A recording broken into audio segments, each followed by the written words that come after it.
the hardest man alive, the only member of the U.S. Armed Forces to complete SEAL training, the U.S. Army Ranger School, and the Air Force Tactical Air Controller training.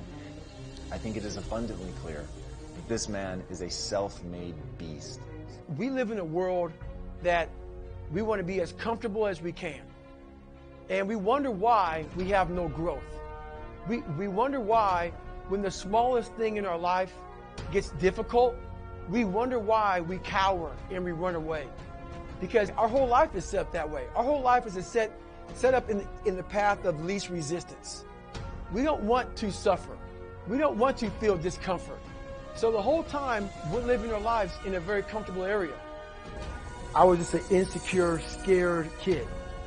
And the only way I could find myself was through putting myself through the worst thing possible.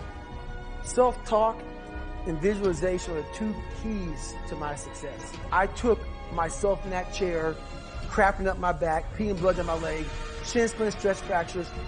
I used all that for motivation versus negativity. I used it for motivation. I said to myself, who on this fucking earth would still be going like that? You are. You are.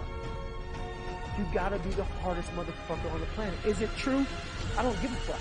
People have a hard thing to understand. I hate to run. And what makes me so crazy, it doesn't anymore, is people go, well, why do you run if you hate it?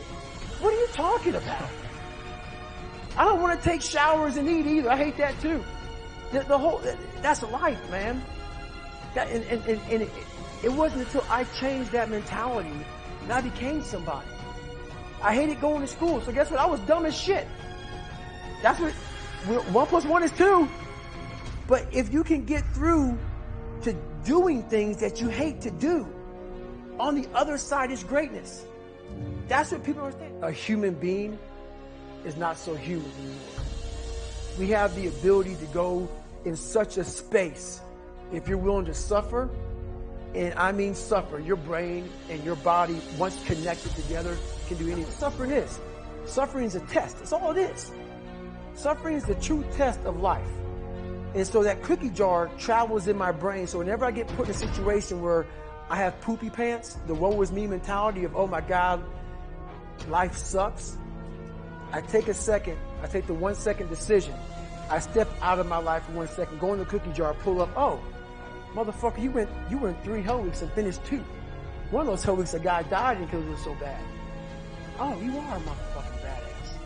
Everything I had gone through, I realized that the human mind, if you can put it in a very quiet, calm place and get it to calm down and not be so spastic, that you could possibly make this work out for you. How bad are you really?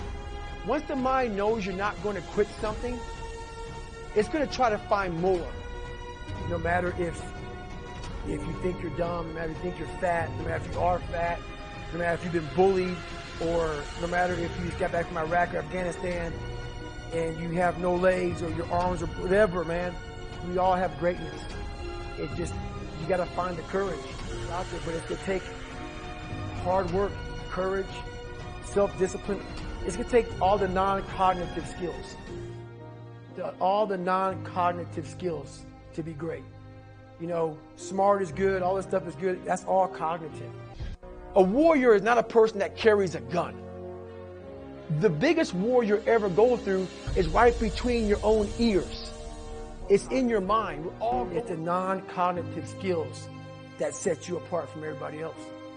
And that's what it's all about.